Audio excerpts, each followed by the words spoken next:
Support for Just Seen It comes from Warner Archive Instant.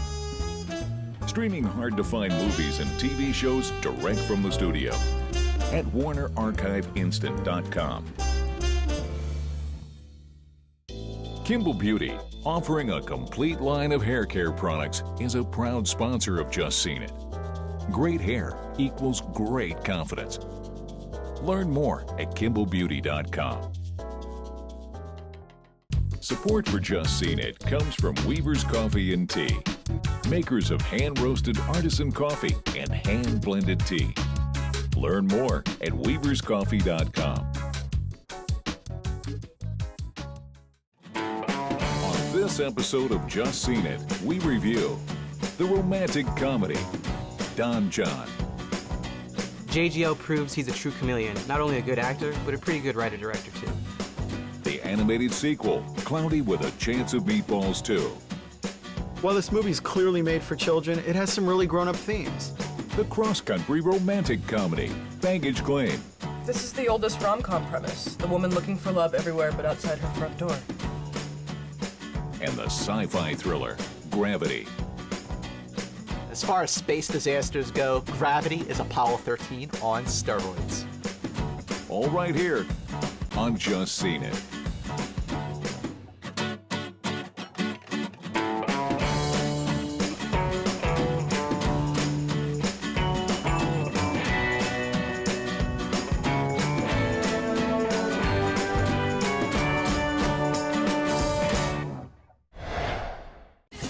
John is a handsome, honest ladies' man. Yet he finds pornography more alluring than actually dating. His ideas are shattered when Barbara enters his life in Don John. Hi, I'm Aaron. I'm Salim. And I'm Liz. We're here today to discuss the newest film from Joseph Gordon-Levitt, Don John. We've all just seen it. Aaron, you want to start us off? I will. This film was great. I was really looking forward to it all year as soon as I heard that he was writing, directing, and starring in his first film. And I think that it delivered. It's sharp, it's witty, it's real. It kind of reminds me of films that he's acted in previously, like 500 Days of Summer or 50-50. It knows how to balance tone really well. When you have a writer, director, actor, usually they write themselves into the role, and there's not that much of a character. Yeah, but it's a completely different person. It's a completely new character. Don John is very unique. He has this very unflinching philosophy on life. He only cares about a couple of things: his friends, his car, the women that he dates, and his pornography. That's straight from the script. No, it's exactly. Well, maybe not in that order. Right. At first, you might see him as being on the surface, but as the movie progresses, you recognize that his philosophy is going to change as we figure out, and he figures out why he is who he is. I just think there's something disarming about writing a script and directing a script and then casting yourself as a lead, and that lead being the ultimate lover. Yeah. It's like, I see myself as the ultimate lover. I mean, he sees himself as it, but he's not. Yeah, that's what I love. I think that's a personality flaw in the character that we see on screen that is a good insight into the way that he looks into life and the fact that he doesn't look at life like a normal person does. Yeah, it's done in layers. I don't know what that is. You're on a Swiffer? What is that? Seriously? No. Oh, babe, it's the best. You gotta try it. What do you do for your floors? You got those nice floors in your place. What do you, mop? No. For me, it was just that the scenes went on too long and there were unnecessary scenes that But that's made an edit. things... Yeah. Yeah, but it is script too, because the writer is writing these scenes into the film, trying to tell you more about the character, and then when you watch the film, the editor and the director would be taking those out and streamlining it. And it's very unapologetic, especially for his character, about how he is and why he does what he does. But that's what I like. It's because he has this change, he has this arc. Obviously, it's going to happen, throughout the course of the movie, but it's all earned, especially when he meets Julianne Moore's character, who at first I thought did not belong in the movie. What the heck is she doing? Yeah, I was like, oh, Julianne Moore playing the odd one. But No, she's great. But they took time. They showed the journey that he goes from being who he is to her. Julianne Moore was like the Josh Gad for me of this film. It's like she saved the film. Everything she did was honest. Everything she did was real and genuine. And every scene that she was in was a breath of fresh air. I was amazed by how good Scarlett Johansson was in this movie. Right? I mean, she nailed the accent. She's a great actress. I'm not surprised when I see her. All right, I had a few drinks the other night, so I may not have remembered telling you my first name, but I definitely did not tell you my last name. I'm telling you. Yeah, don't lie to me. Hey. Look, you don't know me, so I'm gonna let you off the hook this time, but trust me, in the future, you'll be much happier if you always tell me the truth. Wait. I'll be happier? Well, you don't think I could make you happy if I wanted to? I always love Joseph Gordon-Levitt in films. I think he has an incredible range, and he's very funny when he needs to be. He's very serious when he needs to be. He's always believable as these different characters.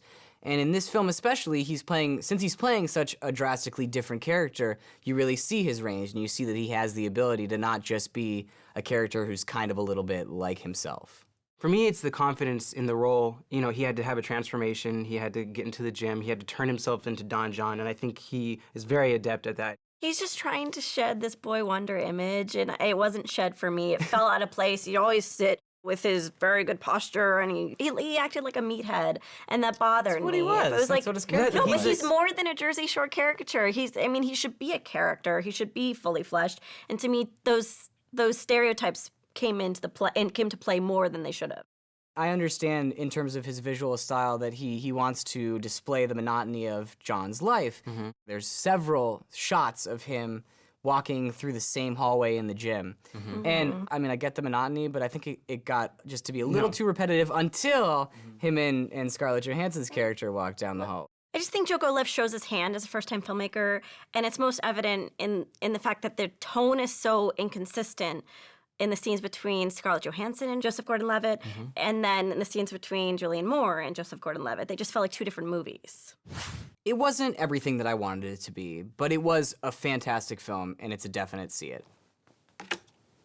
This movie might not be for everyone, though if you give it time to breathe and forgive the massive amounts of porn, the unique and very solid story will eventually shine through. See it. The film starts and finishes strongly, but that middle makes it enough for me not to recommend it wholeheartedly. I say stream it. So our votes add up to 2.5 tickets, which is a see it for Don John. Cheers. Cheers to Jogo-Lev. Flint Lockwood has a new job at LiveCorp. Your lab vest looks even cooler in person. Thank you. The lack of sleeves frees up my arms to do this. Too bad his food-making invention is still operational. Sam, it's gonna be deadly dangerous with a good chance of death. And that's why we'll need help. So with his friends, they must save the world from the food monsters in Cloudy with a Chance of Meatballs 2. Hi, I'm David. I'm Scott. And I'm Brenna, and we're here to talk about the new sequel, Cloudy with a Chance of Meatballs 2. We've all just seen it. Who wants to start us off? I'll go. Let him go. Okay. Cloudy with a Chance of Meatballs 2, the forecast calls for loads of fun, lots of laughs for the whole family. A lot of ways, this movie is even more inspired than its predecessor from 2009. It's this world that they've created. All of the animals are creative, the world itself is creative, and in the first one, all you really had was giant food! Even though the first 15, 20 minutes of the movie was it was hard to tell what the story really was. It took a while for the movie and the story to manifest itself. By the time they got to the island and all this clever stuff with the Lost World really took place, all the Jurassic Park references, the clever names of all the food, that's really when the movie just got great. Oh, it's so beautiful! It's enough to make a grown man cry. But not this man. Get back in there, Tia. Very simple story, but what I really liked that I think adults will enjoy in this movie is the underlying theme of the perils of the cult of personality. What happens is that Flint gets a job at LiveCorp working for Chester V, who's the head of LiveCorp, and Chester V is Flint's childhood idol. All of you will be temporarily relocated to sunny San Fran Jose, California! The home of LiveCorp! By far, the best part of the movie is the animation. Yeah. And it's the 3D animation. Most times, you see a 3D movie, first 10 minutes in, you get used to it, your eyes get adjusted to it, but this is a movie that sustained itself with its 3D effect the entire time. And it managed to do that without being gimmicky. It did that without having stuff flying in your face, and it managed to still be bright and vibrant even with the dark 3D glasses. And you pointed out something really interesting. This movie has such intense colors to it. It's almost like an acid trip combined with these crazy food-animal hybrids. Foodimals that you're like watching tacos attacking people and hamburgers. Tacodiles. Tacodile Supreme. Right, there you go. And so it really had this, what is a typically children's movie aesthetic, and that is this crazy, wonderful world. And I think that you mentioned that you can hear the writers sitting in the writer's room going, let's throw this in and let's do that because we can do whatever we want. Mm-hmm. I mean, you imagine these writers in a room just coming up with this world and coming up with all these portmanteaus and coming up with these ideas for foodimals. And you think that they're just having as much fun as we are watching it. Wow. That is the biggest strawberry I've ever seen in my life. Is it heavy? Yeah.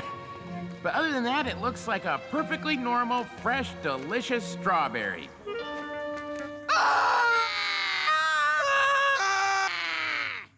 Bill Hader and Anna Faris returned to reprise their roles as Flint and Sam, and for me, while I felt they didn't really do voice characterizations, they were so invested in their roles that after a while, I just bought it. I thought the best voiceover in this movie was Terry Crews, who plays Officer Devereaux. He sounds just like Mr. T, and that's because in the first movie, the character was voiced by Mr. T. Absolutely. So Terry Crews really goes over the top in trying to replicate that sound. Listen up, Ghost Man. You expect us to skedaddle from our homes just because of some nasty leftovers? I found myself sitting in the audience trying to figure out what the portmanteau name of the animals would be before they said them. I didn't get them very often because they're really quite clever. Yes, they are. But when they do say them, there's always, just saying the name of them is a joke in itself. And there are times when they use, jokes are so good they say them twice. There's a leak in the boat. Hold on, everyone! Ah, there's a leak in the boat! Okay, but we have to throw kudos to our two directors, Cody Cameron and Chris Pern. Cody Cameron did voice characterization on a number of the Shrek movies, and Chris Pern was a storyboard artist on a number of animated movies. And for me, I think they did a very good job of balancing the tone. The movie never dragged for me. It was very well paced. If these movies keep getting better as they are, then Clouded with a Chance of Meatballs 3 can't get here fast enough. Wow, absolutely. If you're looking for a charming, clever, funny animated comedy for the whole family, Clouded with a Chance of Meatballs 2 will hit the spot. See it. This movie is funny and engaging with fantastic eye-popping animation. Kids will love it. Adults will enjoy it as well. See it. Meat walruses, eggplanities, shrimpanzees. That's enough. See it. Cheers. Cheers. Man, I'm hungry. Recently, I've been given the opportunity to watch some wonderful documentaries from the America Reframed series on PBS. And of them, I'd like to shine a light on their documentary, Plagues and Pleasures on the Salton Sea. Let me tell you about a place far beyond the sprawl of suburban America, where success and failure collide, and where utopia and the apocalypse meet to dance a dirty tango that draws a unique group of outsiders looking for an awfully beautiful life on the edge of a beautifully awful paradise. Narrated by John Waters, the documentary explores the Salton Sea, a huge body of water located near the Coachella Valley. Created at first in 1905 as an ecological disaster, then heralded in the 50s as a resort destination for the rich and famous. However, as a result of terrible weather conditions, the lake has become tepid, stagnant, and extremely salty, killing thousands of birds and fish every year. Though the dream is long gone, a few eccentrics have stayed around. The documentary explores the extent of ecological disasters in communities, the idea of the American dream demolished, and the necessity of saving the Salton Sea.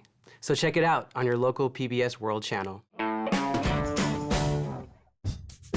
Flight attendant Montana Moore is hopelessly single. This could make her the oldest in her family never to wed. It's not a man I need, it's a husband or a potential husband in a month. So she embarks on a cross-country journey to find a fiancé in baggage claim.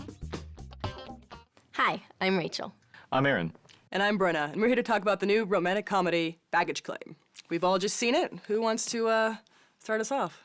So this movie is directed and written by David E. Talbert, based on a novel of the same name, which I feel like is not a bestseller. It's the story of the woman who is looking for love, and she looks all over the world. She actually looks all over the country in this case, literally. She's a flight attendant, so she can do that. She didn't look right outside of her front door to the perfect neighbor. Even given the ridiculous premise, which is not great, if this movie was funnier while we had these encounters with each ex-lover, I would forgive it somewhat. But these encounters are so not funny.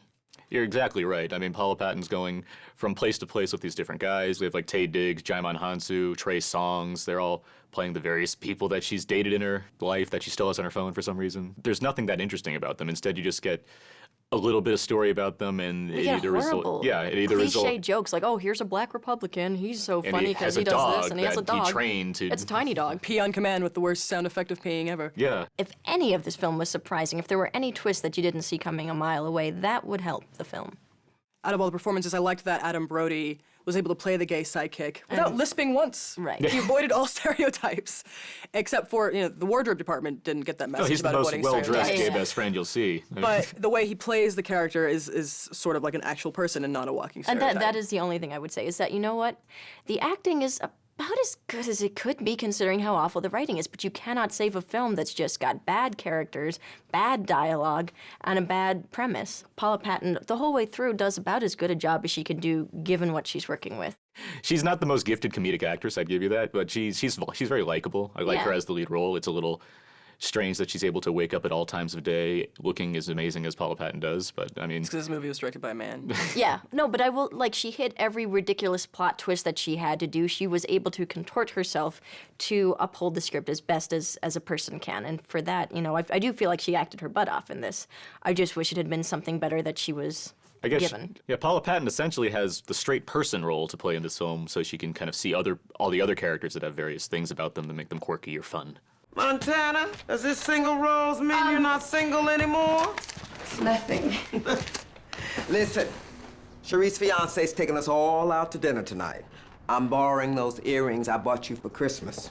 Oh, yes, honey. But Derek Luke playing I like Derek Luke the in real this love film. interest. Yeah, he's very endearing. He's very sweet in this. Yeah, I like Derek Luke quite a bit. He's an interesting character. He has a girlfriend played by Christine Milian. He's got some neat aspects to him that I enjoyed what they're developing with him, given that Paula Patton can only do so much playing the character she has. Something I don't tend to notice often in these kind of movies, it's the kind of production values, but this film looked noticeably very cheap. There was a lot of green screen shots when they're driving or flying the places. worst green screen in the car. It was awful. Yeah.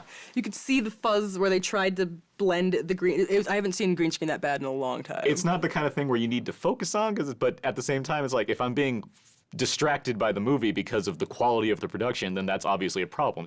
So this is David E. Talbert's perception of what women are like, which is frankly a little bit insulting. We're these fluffy characters that only care about hard abs and rich men and beautiful houses with good bodies.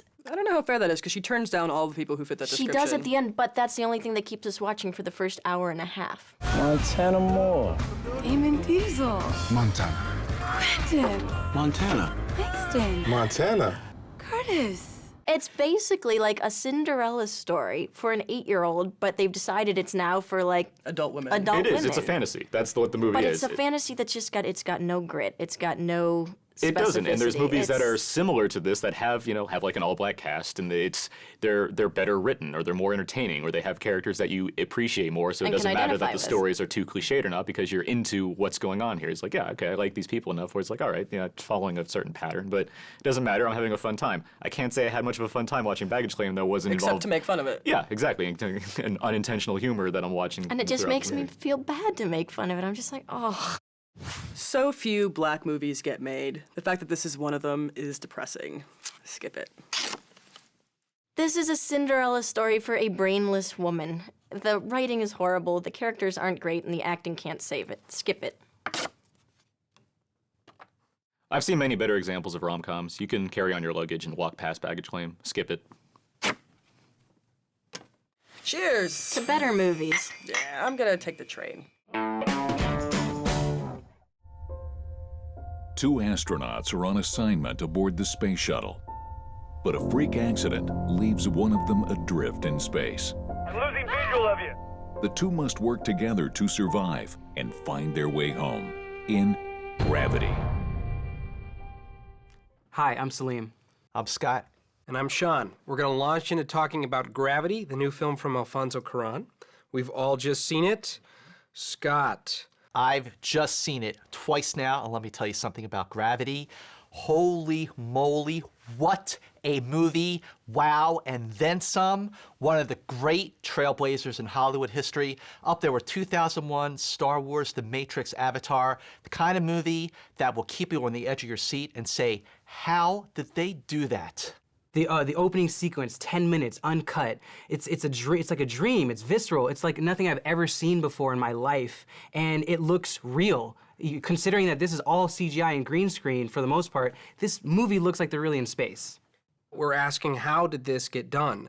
Nowadays, we have so much technology, it seems like movies are just really easy. We can just churn them out with no problem. Here, I'm looking at it going, I have no idea how some of this stuff was done. And people are saying that this is a game changer, much like Avatar was a game changer, because of the fact that there's so much technology that Cuarón had to create in order to get these shots and for it to look the way it looked. This is Alfonso Cuarón, whose last movie came out 7 years ago, the brilliant but criminally underseen Children of Men, a masterpiece film. He waited until the technology was right before he could make Gravity, co-wrote the screenplay with his son. Most people are not going to get a chance to go into space, but watching Gravity will be the next best thing. Having said that, there is a compelling story. It's very simple. Space debris destroys a space shuttle, and the astronauts, played by Sandra Bullock and George Clooney, they have to find a way home. It's such a technical marvel that probably the element that will be looked over is the script. Yeah, you're right. It's this breakneck pace. The actors do all the work they need to, incredible jobs on their part, and the direction is something that people will look at over and over again. But the script gives us enough of the characters that we care about what happens to them and what's going to happen to them at the end of the movie to see if they survive. It's kind of like a survivalist road picture. Yeah. Except for there is no road. Brake! Brake! You have to brake! Can's empty. You're gonna hit hard. Grab a hold of anything you can.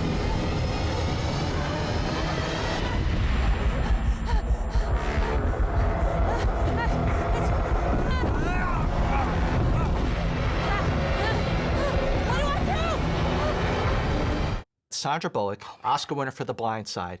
This is the performance of her career. She gives a tour de force that is emotionally engaging, physically grueling, and she really goes through the gamut of emotions, and she's terrific in this film. Yeah. And I think that if anyone's going to give Cate Blanchett for Blue Jasmine a run for her money for Best Actress at the Oscars, it's going to be Sandra Bullock. I agree. She's firing on all cylinders. There's nary a miss here. She's just so raw with emotion, the entire picture. Like you said, there are scenes where she talks about certain things and you feel the emotion because of the desperation, because of this situation that she's in, that she's trying to figure out, but she's kind of knowing that it might not turn out that well. She's basically acting by herself in this movie for a significant chunk of the running time, acting against computer components, basically. I mean, it's kind of like Tom Hanks in Castaway. You have to give her credit for being on screen by herself with no one there to really guide her except for her own talent and being able to do such an amazing job. It's also worth noting that Sandra Bullock plays a very strong female character. This is a role that could have easily gone to a man, and it went to a woman, and hats off to him. And I love the dynamic between her and George Clooney. George Clooney, he plays the more weathered astronaut. This is Space veteran. Space veteran. He's been doing this quite a while. And it's great because once everything goes crazy, it's his voice that soothes not just her, but also the audience. It's really an extension of his performance in Up in the Air, except for he's really up in the air. He's way up in the air. Way up in the air. Stratosphere. Yes. Way up in the air. And that's about it for the cast. I mean, we have some voices. We have Ed Harris basically reprising his role from Apollo 13. I was like, why does that sound like the exact same person? Oh, it is. It is the exact same person. I mean, I guess if you want to cast a guy on the ground in NASA, why not go for Ed Harris? Go for it. It's funny you mentioned Apollo 13 because when I was watching Gravity, I thought this movie is Apollo 13 on steroids. Yeah. We have Alfonso Cuarón to thank for that, who pulls out all the stops in this movie, and it's just, it's quite a piece of work. Now, Gravity would have been a very difficult movie to make under any measure. But because Cuarón goes for those takes, those long, nonstop takes that he used in Children of Men, but he really goes to another level here and then some, adding to the realism because you're in the helmet with Sandra Bullock as she's tumbling end over end, gives you a feeling of vertigo. It's so effective. Gravity is a beautiful, breathtaking, awe-inspiring masterpiece, one of the great game changers in Hollywood history. See it. Gravity is a stellar, realistic space adventure and one of the best films of the year. See it. An intense, and when I say intense, I mean intense sci-fi thriller. Taut, realistic, it's gonna leave you gasping for air. See it. Sounds Cheers, like we all fell for gravity. We all fell for it. Instead of recommending an obscure film or something coming out on DVD and Blu-ray, this week I've chosen to shine a light on a lesser-known Netflix original series that just came out called Derek. I'm Derek Noakes. I work here at Broad Hill, a nursing home for the elderly. My best friend is Dougie. He's the caretaker here. No one ever warned me of this. I like wrestling. It's like strong cuddling, really. His affection's gonna kill me one day. And Kev, he's my other friend. He doesn't work. He doesn't do anything. And best of all, is Hannah. She's the manager here. Do you read? Yeah. What do you read? Twitter? Derek tells the story of Derek, a less-than-average man who works at a nursing home. The people around him, including his friends Dougie and Kev, love Derek despite his lack of mental faculties. The show is only 7 episodes, all written by and starring Ricky Gervais. If you like anything Gervais has ever done, you'll love this show. But you gotta give it a chance. I admit, I didn't like it until the 3rd episode, but after that, everything fell into place. Derek is now available to stream on Netflix, so check it out as soon as possible. And we're here to talk about the newest film from People. Do we care who this is from? You changed your verdict? Changed it. Oh, Surprise, surprise. Whoa. Don't stream it. Tacodiles. Mosquitoast. Buffalo. Shrimp pansies. Wildebeets. Jelly bee. What was I going to say? I don't even remember. Why am I asking you?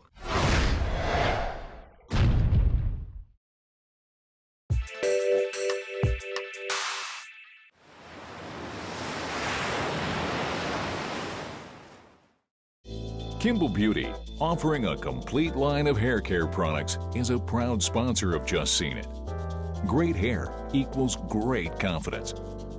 Learn more at KimballBeauty.com. Support for Just Seen It comes from Warner Archive Instant. Streaming hard-to-find movies and TV shows direct from the studio at WarnerArchiveInstant.com. Support for Just Seen It comes from Weaver's Coffee and Tea, makers of hand-roasted artisan coffee and hand-blended tea. Learn more at weaverscoffee.com.